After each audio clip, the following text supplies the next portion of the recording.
Здравейте, приятели! Аз съм Зако, а вие сте отново с моят канал C-Sharp Програмиране с Зако. Днес ще вземем поредния урок за Git, в който ще научите нови 3 команди и нови 3 неща, които можете да правите. А именно урока се казва Undoing Things или команди, връщащи дадено състояние. Може би виждате на слайда пред вас, виждате тази графика с всички тези комити. Вече сте наясно с това, що е комит и колко описателно трябва да е името му и така нататък, че комитите са снапшоти на нашия проект в даден момент от време, но днес ще научим как може да скачаме от един комит към друг, т.е. да скачаме от една снимка в едно време към снимка на нашия проект в друго време. Ще се научим как да ревъртнем комит, т.е. да върнем това, което той е направил, да го върнем, правейки друг комит, сега ще ви го покажа, и git reset. Виждате тези 3 правоъгълничета пред вас. Зеленото значи, че тази команда е много безопасна. С нея нищо не губите, просто скачате в дадено друго състояние на проекта, за да видите какво се е случвало към тази дата, към този комит, какво е било състоянието на проекта. Изключително безопасна команда, нищо не триете, нищо не правите с нея, което да затрива нещо във вашето репозитори и така. Това е git checkout и съответния хеш на комита, до който искате да стигнете. Аз ще ви покажа тази команда. Следващата команда е git revert и хеша на комита, който искате да ревъртнете. Какво се случва тук? С git revert, ако да кажем, ето тук на снимката виждате set UI. Виждате ли комита set UI? Ние имахме подобен комит в нашото репозитори. Мисля, че беше update UI или нещо подобно. Ако искам сега да ревъртна този комит set UI, аз всъщност няма да го изтрия, не мога да го изтрия от историята. Това не е възможно в Git да се затрива комит, но може да го ревъртнем. Тоест, можем да направим друг комит, който е абсолютното огледало на това нещо. Тоест, ако този е свършил 5 неща, като ревъртнем този комит, ние правим друг комит, който връща тези неща. Тоест, това, каквото е направил, новия комит, който ревъртва стария, ги връща тези неща. И все едно, това никога не сте го правили. Това е целта тук. С git reset, revert commit също е горе-долу безопасна команда, също нищо не губите, реално комитите са в историята, така че всичко е безопасно, както и при checkout. Checkout е най-безопасната, revert е в така бежево, оранжево, не мога да преценя точно цвета. Тя също не е опасна, просто трябва да внимавате дали трябва да ревъртнете комит или не. Докато git checkout може да си го ползвате постоянно. Ние git checkout ще ползваме, когато мърдаме между бранчове и така нататък. Много ще го ползваме, но за сега исках да ви покажа как може да скочите от един комит на друг. И третата команда, която е опасна. Повтарям, опасна, защото 99% безвъзвратно ви премахва това, което сте изтрили. С тази команда, да кажем, всеки комит има комит хеш, знаете. При тази команда какъв е workflow, работния процес? Казвате хеша на комита, подавате хеша на комита, до който искате да стигнете. И казвате, ето до този комит, всички други комити искам да бъдат изтрити безвъзвратно. Тоест, ако му дадете git reset хеша на втория комит и hard параметър, това ще изтрие този комит и този комит безвъзвратно. Тоест ще си загубите работата, която сте имали в тези 3 комита. Това е промяна на историята, това е триене на тези комити от историята и така нататък. Така че, както казах отдеве, не че с тази команда е възможно да триете комит, но просто е доста опасно. Така че, може би се придържайте по-скоро, може би няма да ви е толкова нужна git reset, ако не правите глупости. Ползвайте по-скоро, по мое мнение, git checkout и git revert, ако искате да правите някакви неща. По-безопасни са. Тази команда в този си вид с параметър hard, тя има и други параметри, които няма да учиме в този мини курс, защото ще стане прекалено сложно, но тази команда ще затрие всички тези комити до този, до който сме посочили. Ако сме посочили хеша на този комит, тази команда ще затрие само този комит. ето този. И този ще остане. Разбирате ли? Ние сега ще го изпрактикуваме това, така че имаме много safety команда git checkout. Това просто скача. Примерно git, ако сте тук и искате git checkout да дойдете тук, идвате в този момент от историята и виждате какво се случва в проекта. Много безопасна команда. Git revert ще ревъртне, примерно този commit, ако искаме да го ревъртнем, ще го ревъртнем, като направим друг commit, ето тук още една точица, която прави обратното на това. Тоест това, ако прави 5 неща, това ще върне тези 5 неща. Реално не трием commit-а, просто го ревъртваме, като правим нов commit. Git reset, ако му дадете ето хеша на този, на първия commit този път, git reset с commit hash hard, commit hash ще имам предвид да е ето този commit, git reset hard ще затрие този и този. Тоест ще изтрие неща от историята, така че бъдете много внимателни. Затова и в червено това правоъгълниче, бъдете много внимателни с това. Разбира се, всяка една команда, както съм ви казвал и преди в C# има своето предназначение, що ми има се ползва, така че има ситуации, в които да се ползва. Добре, нека да скочим в нашото репозитори и да ползваме първата команда.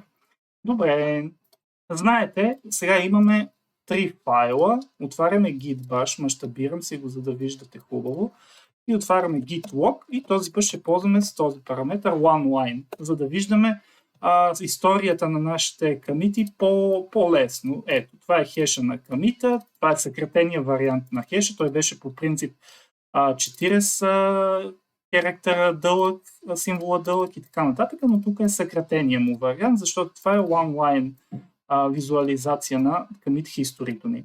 Добре, знаете, последния път направихме два комита, update UI и update database. Обаче спомняте ли си, в началото нямахме 3 файла, а в initial project setup имахме 2 файла, които беха 2 голи файла. Искате ли да идеме до там, т.е. да пътуваме във времето до там? Как може да пътуваме във времето до там и да се върнем, за да видим какво се е случило тогава с нашото репозитори, какви са били файловете? Приемете, че това може да е във вашия проект може да има 100 файла и вие искате, в началото е имало 20 файла, искате да видите какво се е случвало. Как се случва? Това случва се, скачаме от един commit към друг, в миналото скачаме с git checkout space и копирате хеша на този commit, до който искате да стигнете. Аз в случая ще копирам хеша на първия commit, ето по този начин, и ще го пейсна тук. Тоест, git checkout и хеша на commit, до който искате да стигнете. Натискате Enter, при което ще ви си издаде ето това съобщение, няма нищо плачещо, пише Switching to EDC кой commit. You are in detached head state, това е специфично състояние, от което ще ви покажа как се връщаме. В момента сме в commit 1, който имахме. Помните, виждате ли, че вече го няма този файл 3. В файл 2 няма никакъв текст. В файл 1 няма никакъв текст. Защо? Защото това беше първия ни commit. Това е commit-а, при който направихме този initial project setup, т.е. нещо променихме. Как може да се върнете към това, към нашето си състояние, последното състояние? Връщаме се с git checkout main, защото главният ни бранч се казва main. Преди се казваше master, може да идете някъде, където използват по-стара версия на Git и се ползва master, но в по-новите версии, в тази, която ви показвам, главният бранч се казва main. Връщате се и вижте, тук веднага се показа горе. Ето сега, ако проверя файл 1, има install NuGet packages. Файл 3, UI update. Файл 2, извинете. Какво се случи? Презентацията нещо ми заби. Така, файл 2, ако го отворя, има set connection string update. Тоест, върнахме се в последното състояние, което имаме. Добре, сега ще кажете, мога ли да се върна другаде? Така, може, разбира се. Пишете git log oneline, за да видите пак commit историята. Виждате този pointer, това се казва pointer, head pointer, и той сочи в момента към последния commit, който имаме, т.е. последното състояние на нашия проект. Ние от DV се бяхме върнали ето тук, виждате ли? Ето в този commit се бяхме върнали самото начално състояние на нашия проект. Айде сега да видим дали може да се върнем в момента, в който сме инсталирали NuGet пакети. Само това е имало в един от файловете. И забележете, ето тук горе вляво, как отново ще се изтрие файл 3 и ще видите какво се случва. Git checkout. Искам да ида до втория commit. Копирам хеша му, десен бутон, paste, enter. Погледнете, файл 3 изчезна. Защо? Защото се върнахме в състояние на проекта ни, в което файл 3 въобще не го е имало. Това е било предишно състояние на репозиторито ни в commit номер 2. В commit номер 2 ние въобще нямаме файл 3. Файл 3 го добавихме ето в този commit, ето тук. Add database connection file. Разбирате ли? По този начин се връщаме във времето. Ние се върнахме в момента на install NuGet packages. Ако сега идете в файл 2, също не в файл 2, в файл 1, имате install NuGet packages. Т.е. върнахме се в момента от време, когато сме инсталирали NuGet пакетите. По този начин, чрез git checkout, чрез тази команда checkout, ето която е тук, много безопасно скачате от commit на commit и може да се върнете отново ето тук в последното състояние на вашия проект. Ако сега направя git log, git log one line, ето по този начин, виждате в момента ни се показват само два комита, защото сочиме към втория комит. За да се върна в последното състояние на моя проект, в последния комит, за да си се върна там, където съм си по принцип, правя git checkout, както ви показах, main, git checkout main, при което файл 3 отново се появи тук и сега ако направите git log one line, ето. Има ги всички комити, които си ги имахме и отново се върнахме тук. Така че това е git checkout. С git checkout скачате от комит на комит. Как скачате? С командата git checkout и копирате хеша на комита, до който искате да стигнете. Представете си пример, че ето тук във втория комит сте инсталирали наистина NuGet пакети, окей? Инсталирали сте NuGet пакети. Обаче ето тук в последния ви комит някой junior developer е дошъл и е изтрил някакви референции към NuGet пакети, въобще е омазал някакви неща, не се знае какви лайбрарите имате и така нататък във вашия проект и какви пакети. И искате да идете в началото на проекта, за да видите когато проектът е бил добре с инсталирани NuGet пакети, кои аджеба са били тези NuGet пакети. Как да го направим? Ами с git checkout копирате ето този хеш, идвате тук, пишете git checkout, ето по този начин, Enter и отивате в commit номер 2. Отваряте си проекта и ще видите всички NuGet пакети, които са инсталирани към този момент от време. Добре, това беше за git checkout. С git checkout много безопасно от един commit отивате към друг commit в миналото, после се връщате с git checkout main към последното ви състояние, после може пак да скочите към някой commit и така нататък. В git checkout това е напълно възможно. Добре, следва git revert. Добре, помните ли последния ни commit, който направихме? Казваше се update UI. Какво направихме в този commit? Аз ако не се лъжа беше в файл 3. Да, ето това написахме в файл 3. Update UI. Добре, какво да направим сега? Искаме да ревъртнем update искаме да ревъртнем update UI, т.е. това нещо да изчезне от тук, т.е. UI промяната, която сме имали, искаме да изчезне. Това нещо няма да изтрие комита update UI, а ще направи нов комит, който ще се казва по подразбиране revert update UI, ще направи нов комит с това име, който ще обърне нещата. Тоест, ако в update UI вие сте направили нещо, revert update UI комита ще върне всичко това, което сте направили, като ако сте го сгрешили, нали, така да кажем.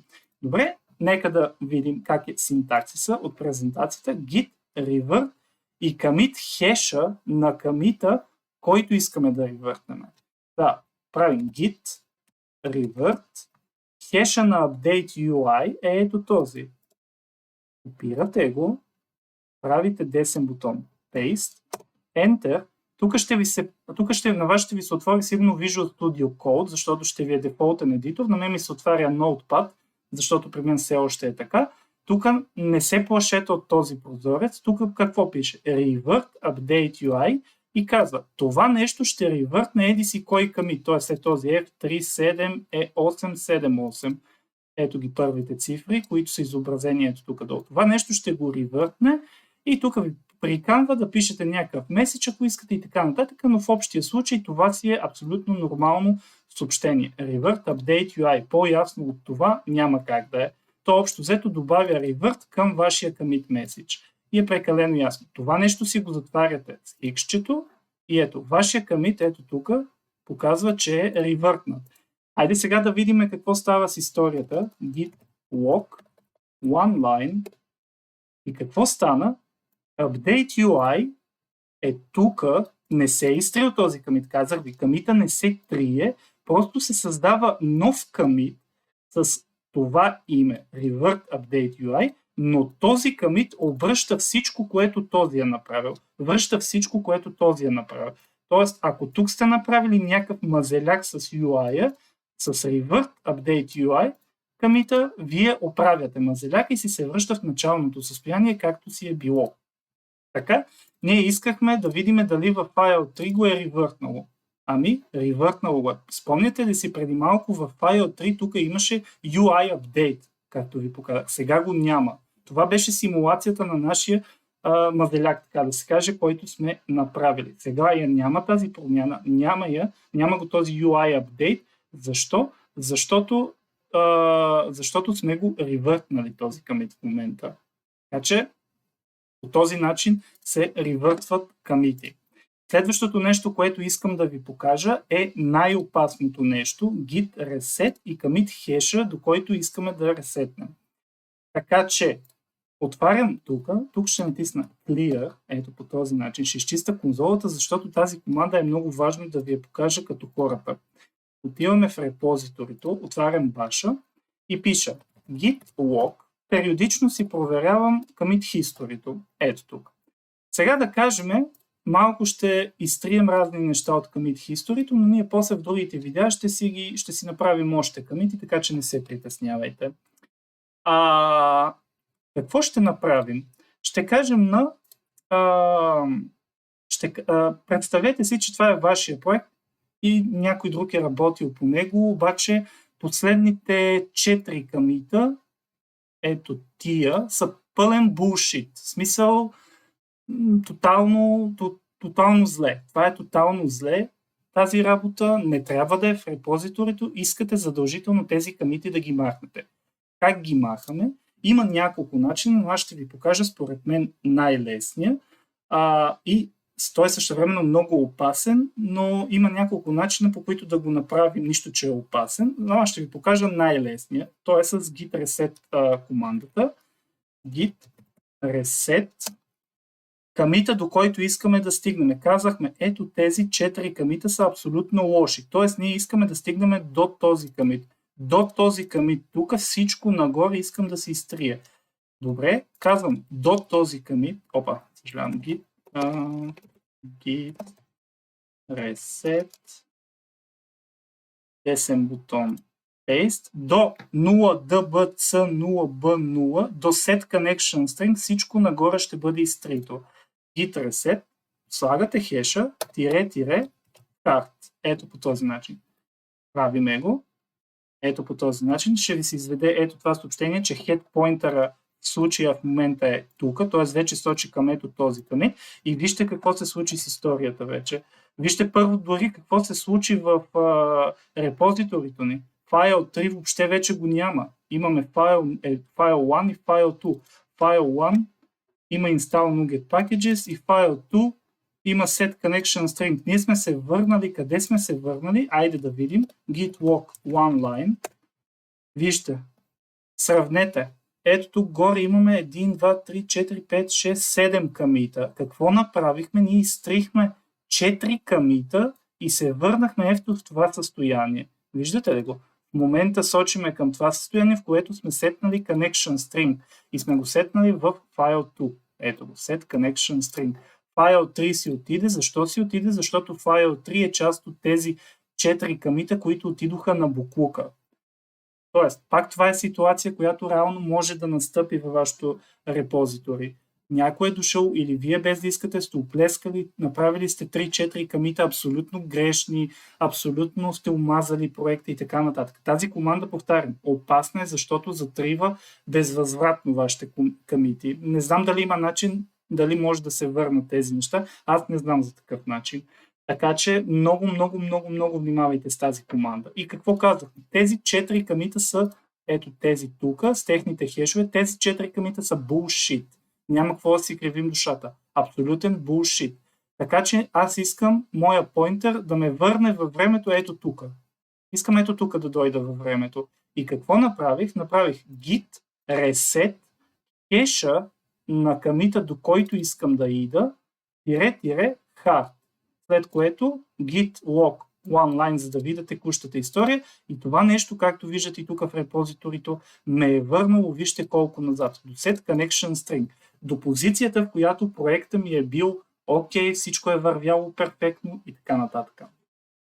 Това беше, приятели, за това видео. Надявам се да сте схванали тези команди. Първата е git checkout, както казах, изключително безопасна команда, няма нищо опасно в нея, скачате от commit към commit, така че не се притеснявайте, ползвайте я, за да се върнете, правите git checkout main и се връщате във вашия main branch най-отгоре.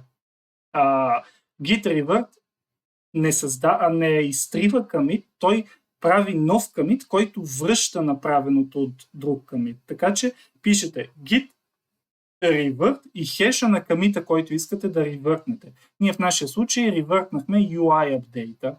И git reset казахме, умазано е нещо в репозиторите, последните 4 комита въобще не ви кефат, не трябва да са част от историята, прегледали сте ги внимателно, ползвайте тази команда не много рядко, но много внимателно. Много внимателно, затова е в червено, защото затрива безвъзвратно вашите комити. Историята, пренаписва историята по този начин. Git reset и пишете хеша на комита, до който искате да стигнете. Тоест, докъде искате да се върнете във времето. Пишете този хеш. И след това hard.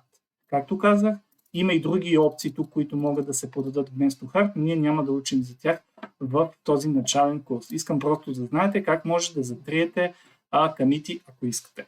Добре, приятели, това беше за това видео. Благодаря ви, че бяхте с мен. Харесвайте, лайквайте, шервайте. Ако искате, се сабскрибнете за канала ми. Ще бъда много радостен. Отговарям изключително бързо на всеки един ваш коментар. Опитвам се да давам ценна информация и надявам се достоверна и приятна и обогатяваща за вас. Целта ми е да ви направя по-добри програмисти във всяко едно от тези софтуерни направления, които учим. Било C#, било Git и GitHub, Dapper, SQL Server, JavaScript, HTML, CSS, няма значение. Важното е да се практикува и да станете по-добри. Добре, приятели, това беше от мен за това видео. Следващия път ще се запознаем с това какво е Git ignore файла и как да игнорираме файлове и директории с Git. Чао, чао!